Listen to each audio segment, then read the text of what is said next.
আসসালামু আলাইকুম। আশা করি সবাই ভালো আছেন। আমি আছি মেহেদী হাসান, মেহেদী অর্গানিক ফার্ম থেকে। আজকে আমরা এসেছি জমিতে সার দেওয়ার জন্য। এর আগে আপনারা দেখছেন যে আমি আমার আব্বা দুইজন একসাথে মিলে ভুট্টা লাগানোর জন্য সার দিছি এবং ভুট্টা লাগাইছি। তারপরে ভুট্টার জমির অনেক আপডেট আমরা দিছি এবং আজকে যে কাজটা করতেছি, আজকে ভুট্টার জমিতে আমরা সার দিচ্ছি। সেটা একটা ড্যাপ সার আর একটা আপনার কি বলে এটাকে ইউরিয়া সার।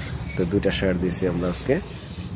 এখন আমাদের গাছের চারার মধ্যে 5 পাতা আছে, আমরা সার দিচ্ছি। এর মধ্যে দেখতেছেন জমিতে প্রচুর পরিমাণে ঘাস এবং এই সার দেওয়া শেষ করব, তারপরে আমরা ঘাসের জন্য ক্ষেত করব, কোদাল দিয়ে টেনে টেনে কিল করে দিব এবং কোবায়া ঘাসগুলা উঠায় ফেলবো তো পানি দেওয়ার জন্য। এখন আমরা সার দেওয়া শুরু করছি, আমি আর আব্বা। সার দেওয়া শেষ করব, সার দেওয়া শেষ করে আজকেই শুরু করব ইনশাআল্লাহ। এবং আস্তে আস্তে আপনারা সবাই আপডেট পাইবেন এগুলার, যে আমরা কি করতেছি। আসলে ক্ষেত কোবাবো, তারপরে পানি দিব। আস্তে আস্তে আমাদের একটা একটা করে স্টেপ বাই স্টেপ কাজগুলো শেষ করব ইনশাআল্লাহ তাআলা। তো আমাদের এই ভুট্টার প্রত্যেকটা আপডেট আমরা আপনাদেরকে দিব ইনশাআল্লাহ। কেমন হচ্ছে, কখন কি হাল অবস্থা হইতেছে এবং কেমন হবে এবারের ফসলটা, আমাদের খরচটা কেমন যাচ্ছে। এবং এখন পর্যন্ত আমাদের খরচ মোটামুটি ভালো খরচ হয়ে গেছে, আমরা এখনো ক্যালকুলেট করি নাই।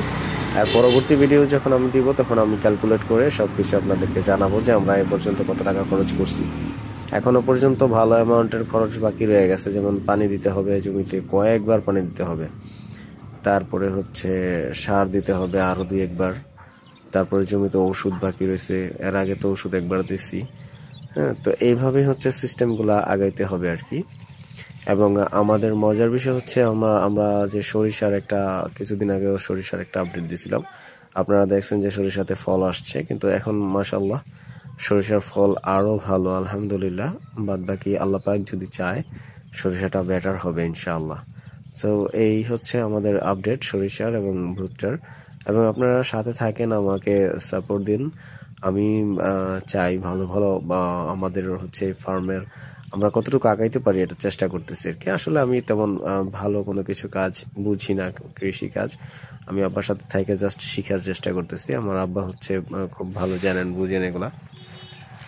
যেহেতু আমাদের কৃষি প্রধান দেশ আর আমরা যেহেতু ভেজালে পড়ে যাচ্ছি, মানে আমাদের সকল খাদ্যে ভেজাল, এখন সেই জন্য চেষ্টা করতেছি নিজেরা উৎপাদন করে নিজেদের খাবারটুকু অন্তত খাওয়ার জন্য। এখন সামনের বছর আশা আছে এটাতে ধান করব, দেখি কি করা যায়। কারণ অন্তত নিজের পণ্যটা, মানে নিজের যে চাহিদাটা, এটাও যদি মেটানো যায় নিজের ফসল দিয়ে, তাহলে অন্তত দ্রব্যমূল্যের দাম কিছুটা হইলেও কমে আসবে। কারণ যখন ক্রেতা কমে যাবে, দ্রব্যমূল্যের দাম এমনিতেই কমে যাবে। তো সবাই সবার জায়গা থেকে আশা করি নিজেরা চেষ্টা করেন কিছু হইলো সবজি বা এই ভুট্টা বা ধান, চাল, গম, আটা তৈরি করার জন্য। তা এরকম কিছু নিজেদের একটা অ্যাবিলিটি তৈরি করেন, যেন আমাদের দেশের এই মানে সিন্ডিকেট ফল ডাউন করে। তো সবাই এইভাবে চেষ্টা করেন। আমি যেহেতু নতুন মানুষ, চেষ্টা করতেছি, আপনারাও চেষ্টা করেন। ইনশাল্লাহ দেখবেন একটা সময় আমাদের দেশ অবশ্যই আবার আগের গল্পের মতো, যেমন আমরা গল্প শুনি, এরকম হয়ে যাবে হয়তো বা ইনশাআল্লাহ।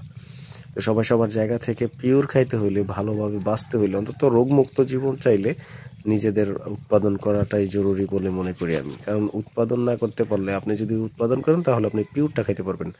আর যদি কিনে খাইতে হয় তাহলে 70%, এখন আমাদের 99.99%ই আমাদের ফরমালিন খাইতে হয়। সো অন্তত কিছু হইলেও তো ভালো খাওয়া যায় নিজে উৎপাদন করে খাইলে। সো আমরা চেষ্টা করব ইনশাআল্লাহ সামনের দিকে ভালো কিছু করার এবং ভালো কিছু ভিডিও পোস্ট করার।